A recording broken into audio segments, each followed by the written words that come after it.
Hello and welcome. You're watching Business Today Television. I'm Sakshi Batra and this is our latest offering, What's Hot, a show that focuses on the biggest buzz on the day street. Well, there are a lot of cues that we need to focus on today. Right now, if you see, the markets are slipping lower. The Sensex has fallen by 600 points. Remember, 2 days of a smart move and then there is another blip that we are facing in the markets. This is also being dragged with the sentiments now taking a beating across the D street as well as on the currency factor as well. The rupee has also hit a fresh all-time low level as well. It has crossed the 92 mark against the dollar as well. So we will be talking about it. This actually marks a 2% decline year to date for the rupee and 5% decline in the rupee since the US tariffs have been imposed on the Indian markets on various export-oriented sectors as well. Now remember, we will also be focusing on the precious metals rally that continues unabated. Silver prices have crossed for the very first time the 4 lakh rupee per kilo mark as well. Remember, yesterday we were pointing out to whether if the last few days of a trend continues where silver prices are jumping by 20 to 25,000 rupees per day, then it could be today that 4 lakh rupees mark could be crossed. And there you have it. You have seen a fresh historic level on silver. Similarly, gold rally also continues unabated. We will be also focusing on that. Of course, the earnings season continues and we will be focusing on some of the key earnings that have been reported and what should your strategy be there. And remember, today is also the very important day in terms of the macro cues. The economic survey will be tabled in the parliament today at 11 a.m. and that is going to be giving us some understanding and some cues as to what could be the focus point of the upcoming union budget of 2026. So that's again something that we will be focusing on this special edition. Let's quickly look at welcoming our guest on board. Sunny Agarwal is joining in from SBI Securities to give us his view on the markets. But breaking news on your screens, viewers. You can see the rupee at a fresh record low level, and that's the key starting point that we will focus on. 91.99 rupee mark against the dollar. And let's welcome Sunny on board. Sunny, good morning to you. Good to have you with us. We open with precious metals continuing at record high levels, but the rupee at record low levels, market somewhere in between. How are you looking at the current sentiment? Very good morning, Sakshi, to you and to everyone. I think, definitely, I think the global uncertainty is something which is leading to an excellent rally on a precious metal side. And to add to that, the trend of de-dollarization is something which is again leading to a very exponential rally across the precious metal. So I think this trend is seems to be structural till the time there is an ease in terms of the global trade environment. So I think maybe in short term we may see some kind of consolidation or profit booking, but it seems that till the time de-dollarization is in place, seems that precious metal will continue to hog the limelight as we speak. Coming to USD INR, I think it's really perplexing to see that despite of pressure on US dollar index, we are seeing a rupee continue to trade at a life low as compared to US dollar, and that is purely driven by a consistent outflow by foreign institutional investor. So that is one reason which we are seeing a pressure on USD INR, and it seems that we are hopeful that in the ensuing union budget there may be some steps taken by government to ensure that a few steps to attract the foreign capital in the country. So that's something which is a cause of worry as we speak, especially it may lead to an acceleration in terms of outflow from foreign institutional investor. Having said that, I think at current juncture, post significant correction over the last 12 to 15 months, we feel that there are many stocks or many pockets where valuations are turning comfortable. So if somebody is want to build a long-term portfolio, I think it's a good time. Maybe over the period of next 2-3 months, gradual accumulation is the right strategy to build a portfolio from a medium to long-term perspective. Let's talk about the rupee, Sunny. The rupee has declined past the key 92 barrier, eclipsing the previous all-time low of 91.9 hit last week. In fact, this weakness continues as foreign capital flows and corporate rush to hedge further depreciation overshadowing impulses from a buoyant domestic economy that we have. The currency has declined 2% year to date, 5% since the US President Donald Trump imposed steep tariffs on India's merchandise exports. And this is even if the GDP continues to grow 8.2% previously and then 7.4%. How would you look at the falling rupee consistently, this persistent pain that continues, and how should an average retail investor view this?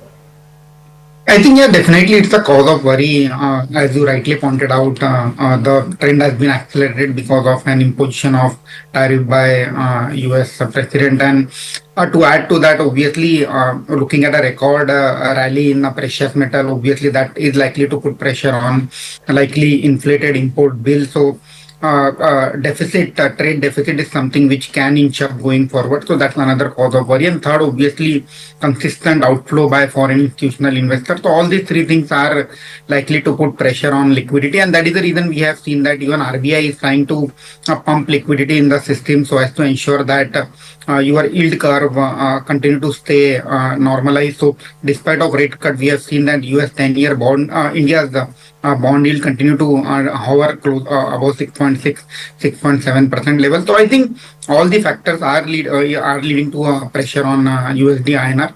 And obviously, as we have seen historically, that whenever there is a pressure on USD INR, obviously it's led to an losses for an foreign institutional investor, and at least an hot money will try to move out of an equity market as we speak. So I think it's definitely a cause of concern, can put a pressure as far as increase in selling from foreign institutional investors are concerned. But as discussed earlier, I think obviously this is an opportunity for a medium to long term investor who are waiting on sideline to deploy money. Maybe gradual accumulation is the right strategy as we speak. Okay, Sunny, let's also talk about what's continuing to glitter, overshadowing everything that's trying to float in this current uncertainty. Precious metals, gold and silver, historic run-up that continues unabated.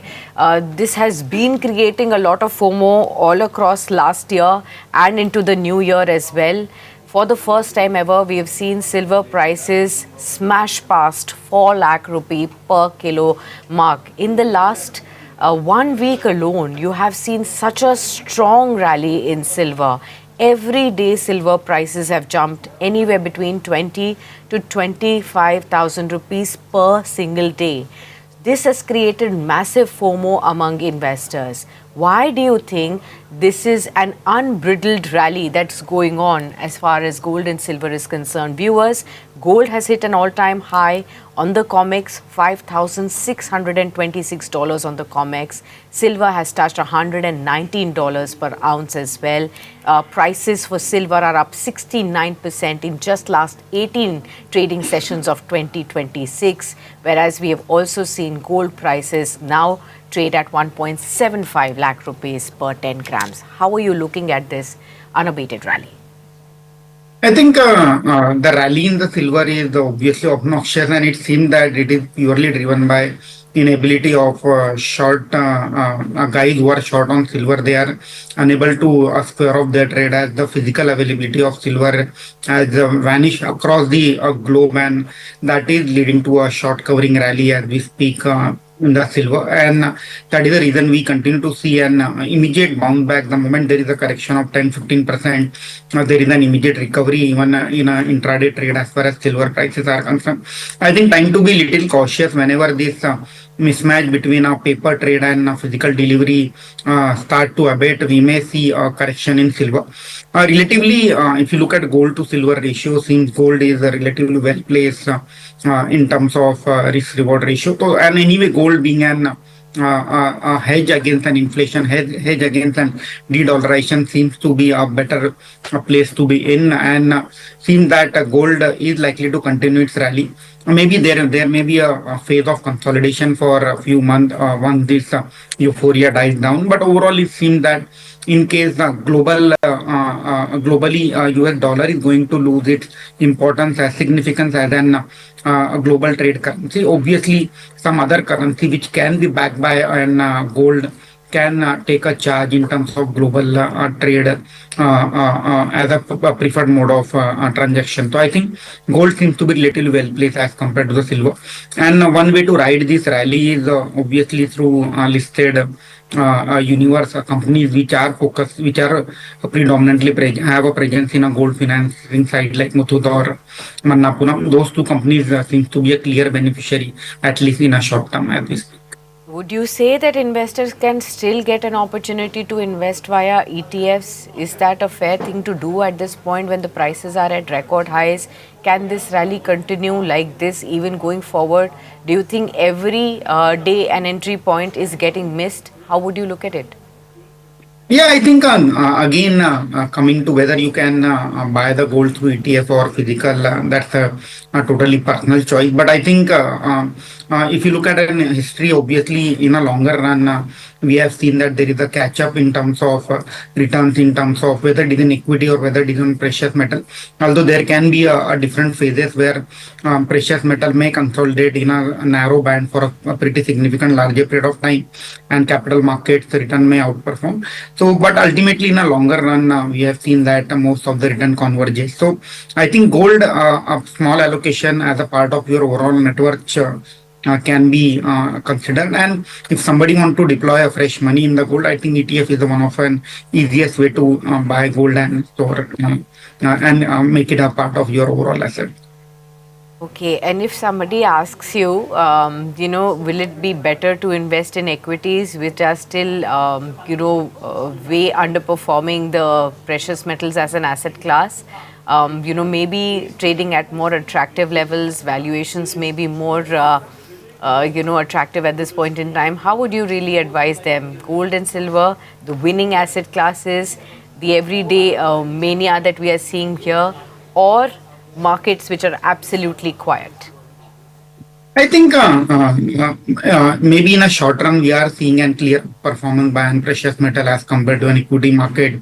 But ultimately, one has to keep in mind that India continues to be one of an fastest growing economy, and opportunity to make money in terms of equity market is still there. It's not like that equity markets are not going to outperform going forward. So maybe I think a well balanced mix of precious metal as well as bond and capital market investment, that can be a good approach as we speak going forward.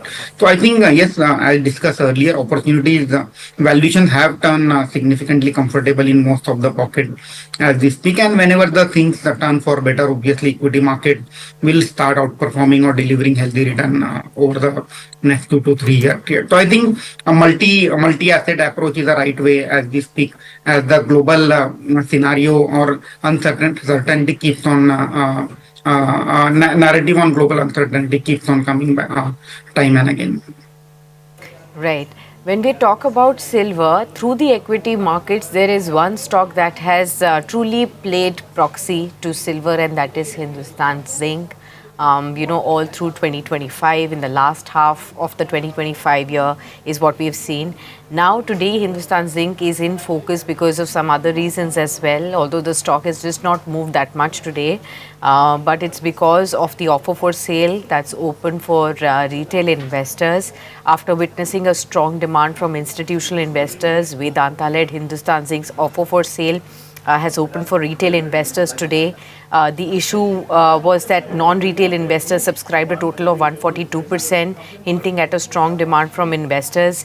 The OFS that had opened for non-retail investors on January 28 was being offered at a floor price of 685 rupees per share. The stock settled at 708 on Wednesday, falling about 2.5% for the day. Its market cap has now slipped below the 3 lakh crore rupee mark as well, and the stock has, remember, gained 55% in the last 2 months alone.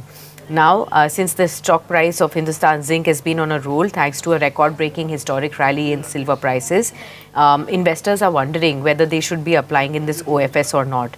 How would you advise, Sunny, on retail investors wanting to participate in OFS? I think somebody who is into an high risk, high return kind of investment category, they can look forward to Hindustan Zinc through an OFS. Obviously, as we speak, most of the analysts have penciled in silver prices at a rate of $60 to $70 per ounce, and as we speak, the silver is trading closer to 110 $120 per ounce. So, in case silver prices sustain at an elevated level for next 2 to 4 quarters, there is a high probability of earning upgrade as we move forward. So there is still now it is the upgradation is subject to an sustainability of an silver prices above $100 for a pretty longer period of time, and that can lead to an incremental earning growth for Hindustan Zinc as a company. So I think somebody who has got an ability to take an immediate action basis the price change in an commodity market, those kind of investor can look forward to invest in Hindustan Zinc. A proper small allocation need to be allocated. It is not like significant portfolio, a chunk of your portfolio is going into a single stock. So that one need to keep in mind if somebody is applying for Hindustan Zinc through FS. Okay. The other company, sister company, is Hindustan Copper, and that's soaring in trade today. I think about 14-15 odd percent kind of an intraday rally is what we've seen on Hindustan Copper. Remember when gold and silver prices had been surging in the last half of 2025, we also saw that copper demand also put copper prices at all-time high levels, and that got reflected in Hindustan Copper. Today again, Hindustan Copper is displaying a stunning move, over 16% of a rally coming in here. Now, of course, copper, the poor cousin of gold and silver, maybe still affordable for many investors. How are you looking at investing in copper and in stocks that trade in copper? I think the only proxy play to ride copper through equity market is Hindustan Copper, and that's the reason we are seeing a very handsome rally in the stock prices. But as we speak again, in terms of valuation now, things are not very comfortable on Hindustan Copper. So now one need to take a call whether can copper prices rise significantly from here on, and that can lead to an further extraordinary income for a company like Hindustan Copper over the period of next 3 to 4 quarters. So again, would like to put this stock in a high risk, high return kind of category. So investor who can manage an cyclical portfolio, global cyclicals like copper, and then accordingly be nimble footed in terms of entry and exit, those investors can look forward to Hindustan Copper. But otherwise, a long term investor, I think they should wait for some correction to take a fresh entry into an stocks like Hindustan Copper. Okay, fair point. Let's also take another view here, and I wanted to ask you on broad metals now. On the metals index, that's also showing about a percent move. What would you suggest here? I think again, obviously, I think no need to discuss on non-ferrous part. We have seen a very good rally across all the non-ferrous pack, whether it is aluminium, copper, and that is benefiting the entire listed universe, which is proxy play to the non-ferrous stocks. Coming to the steel sector, which has been a kind of underperformer, but again there we feel that although December quarter may be a kind of muted quarter in terms of earning growth, but because of the implementation of safeguard duty, quarter 4 is likely to be a pretty robust quarter for an domestic steel producer. So I think ferrous pack looks to be a pretty good as we speak. So Tata Steel, or for that matter JSW Steel, can be looked upon from a medium to long term investment as a fresh investment opportunity. Okay, got that. Are you also looking at the other commodities, oil and gas, for instance? What's happening here? Because we are seeing a lot of this move because all of these metals and commodities are linked globally, and there's a global impact that's really taking place here. How should one approach oil and gas also? I think I would like to remain slightly cautious on crude oil prices, although there is a spurt in crude oil prices as we speak because of ongoing geopolitical tension. But again, longer term demand supply trend indicates that crude oil prices will continue to hover in closer to $60, and this may be a temporary spike which we are seeing in stocks upstream companies like ONGC and Oil India on the back of a recent rally in the crude oil prices. Would continue to favor oil marketing companies which are clear-cut beneficiary of an lower crude oil prices over the longer period of time. I think it's a good opportunity to accumulate stocks like HPCL, BPCL, where we have seen a very healthy set of numbers during this quarter. And the recent rising crude oil prices do give an opportunity for somebody want to enter into an oil marketing company as a space, as all the stock prices are trading in a sideways manner as we speak. Okay, got that. I hope this has answered your question well, viewers, when it comes to the overall understanding of the commodities market. Let's shift focus back to the equities and onto the earnings aspect as well. Sunny, what's your overall understanding of the earnings that have come in thus far? And what signs of sense that you're making on the Nifty companies vis-a-vis the mid-cap companies? What sort of an earnings season have we had so far? I think earning this quarter has been pretty decent. One can say a mixed bag across all the sectors. So, starting with an IT sector. So, IT sector, it seems that demand environment is slightly turning for better, although it's not a very exciting space to be in terms of growth.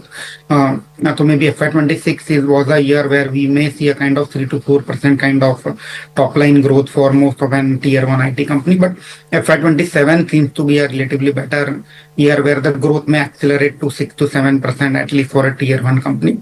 Mid cap IT companies continue to outperform in terms of numbers delivery as compared to the tier one peers. So companies like Persistent or for that matter Coco, it seems to be well placed in terms of growth delivery going ahead.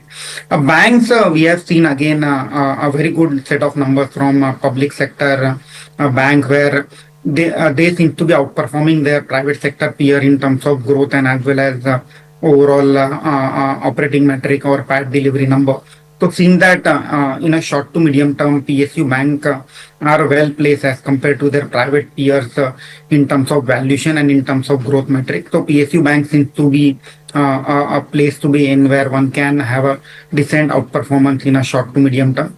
Private banks reeling under an pressure as far as net interest margins are concerned. Maybe beginning first quarter FY27, we may see stability as far as net interest margins are concerned. So private bank, frontline banks like ICICI Bank, where we have seen due to one-off during the quarter has led to an weaker set of number delivery. But again, the potential to deliver industry-leading performance is still available over there. So private banks like ICICI, Axis, or for that matter, HDFC Bank can be looked upon. Within private banks, we have seen a very strong performance from a mid-sized private banks like Karur Vysya Bank or DCB.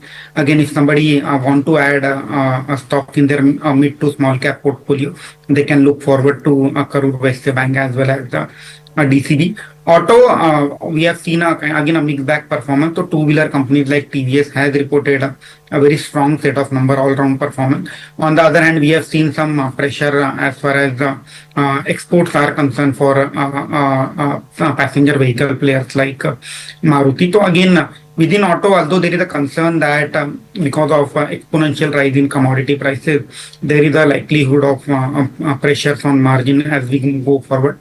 But we feel that ultimately most of the auto companies would like to pass on this pressure on commodity prices through an price hike, which was delayed during this month. Usually, if you look at annual price hike, most of the auto companies tend to take price hike in the first week of Jan, which was avoided this time. So maybe beginning April quarter, beginning April, month of April, we may see a price hike coming through for most of an auto companies. And still on a net basis, post GST reduction, I think there is still an arbitrage which is left and demand and continue to remain robust on two-wheeler passenger vehicle as well as on tractor and commercial front. So auto, I think good time to accumulate as we are seeing a pressure during the last few days. Moving on to oil and gas, most of an oil marketing companies are reporting solid set of numbers driven by an solid gross refining margin. I think that is a place to be in, although the short-term spike in oil prices is leading to a pressure in that pack. But again, a good opportunity where we feel that all these companies will continue to report an healthy set of earning growth going forward. Coming to mid-size company, mid-cap, small cap, I think many companies have reported a very solid set of number. As we speak, yesterday, Pondi Oxide reported a record-breaking number. SGS Enterprises, which is into an auto ancillary pack, that company reported a very healthy set of number. Manorama Industry, which is into an alternative to an cocoa for predominantly catering to FMCG, there we have seen a very good set of number. APL Apollo Tube, again a very solid set of number by APL Apollo Tube. I think these are the few businesses which one can look forward to add in the medium to long term portfolio. Okay, just wanted to get a sense on the earnings that have just come in recently, and that's Birla Soft Q3 earnings. The consolidated YOY performance shows net profit was up by 2.5% at 119 crores. Revenue slipped by over 1%. And we did see EBIT improved, however, by 58% massively. Margins also came in much higher at 16.7%. You did see slightly tick kind of a move on Birla Soft. Second one is L&T. We've actually seen brokerage houses coming out with positive upgrades on L&T post earnings. Now prices of 4,510 odd levels, like for Nomura that put out for L&T. Strong ordering momentum. However, the concern remains execution is still below estimates. The outlook, most of the brokerage houses are still cautious on EBITDA. They've cut the estimates by 1 to 3%. Weaker margins in energy segment as something that they are pointing out to, but Jefferies on the other hand is also pointing out positively on BEL. For instance, they have a buy rating, a target price that they have raised to 565 rupees per share. Remember, yesterday the stock was higher. Today there's giving up about a 2% of a move on the lower end, but EBITDA was 14% above estimates as brokerage houses believe. Key positives were margin surprise, revenue above expectations as well. So let's focus on some of these earnings. So three completely different sectors. L&T and BL also have some overlapping on defense, but Birla Soft from the mid-cap IT pack. Any of these numbers that you would look at positively? I think BL has reported a very solid set of number, and we have seen a very strong execution during the quarter. Again, backed by a very robust order book north of 70,000 crore, and order inflow guidance is still intact. So I think BL is a stock which one can look forward to. Maybe the fair value of the company continue to lie between 530 to 550 rupees if somebody has got an investment horizon of 12 to 15 months. So BL among the top. Among the three stocks which you have recommended. Larsen and Toubro, although there is some margin pressure, but we continue to feel that looking at a robust order book and kind of order wins which L&T has seen of late, we believe that L&T should continue to deliver an healthy earning growth, maybe kind of 12 to 13% earning growth on such a larger basis. Still, good. There is still a probability. So I think Larsen and Toubro, a second pack. Birla Soft again. A very solid set of number, again backed by a very strong TCV order win. So we believe trading at a very reasonable valuation, trading closer to 18 to 19 times 1 year forward price to earning multiple, I think should continue to outperform larger tier 1 players in terms of growth as we move forward to FY27. So Birla Soft also seems that whenever there is a recovery in entire IT pack, Birla Soft should outperform the rest of its peers as we move forward. Okay. Let's also focus on the big news that we are all going to be tracking today starting 11 a.m. and that's the economic survey that will be tabled by the finance minister in the parliament today. Remember, the economic survey sets the tone for the upcoming budget of 2026 that will take place on Sunday, 1st February this time around. Of course, there will be a briefing after the tabling of economic survey by Chief Economic Advisor V. Anant Nageshwaran. And of course, we will be seeing this eco-survey has been prepared by the Department of Economic Affairs, Ministry of Finance. And the eco-survey reviews how the Indian economy has performed over the past financial year and also outlines the economic outlook for the next coming year as well. So what to watch out for? We will be watching out for the GDP growth trends, the inflation trends, the monetary policy, fiscal position of the government at this point in time, how the external sectors like exports have performed, imports have performed, what is the current position of forex. There will also be some indicators on employment, on health, on education. There will be also some special chapters on the emerging themes that the government is focusing on as well. And of course, we will be waiting to watch out for if there are any crucial remarks on the falling rupee, depreciation there, and how is the government looking to address such concerns from global shocks that are emerging at this point in time. So that will be very important. Sunny, how would you look at the eco survey and the upcoming budget this time as a market participant? What are your expectations? I think economic survey should continue to focus on tackling the pressure which we are seeing on export front because of ongoing trade war. So I think that is something that can be highlighted as far as economic survey is concerned. Coming to a domestic market, I think most of them should be focusing on driving and consumption, which we have seen, which has led by income tax cut, predominantly GST rationalization, rate cut. So I think maybe nominal GDP growth of closer to 10.5% is something which one can look forward to basis this economic survey. And at the same time, ease of doing business is one area which it would like to look forward to steps as far as this economic survey and union budget is concerned as we move forward.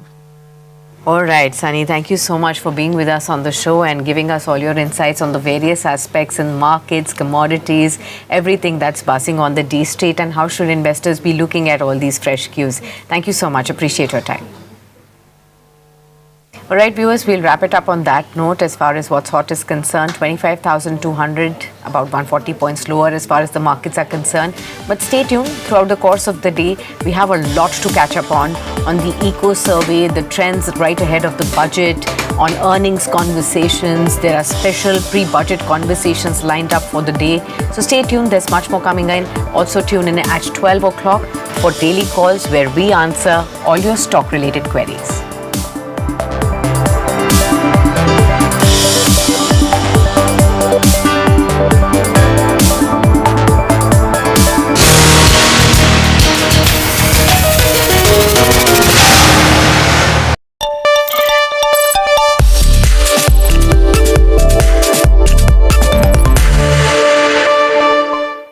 Alright, well, the India UFT has been announced, and one of the most significant sectors that have been, of course, been impacted is, of course, the automobile sector.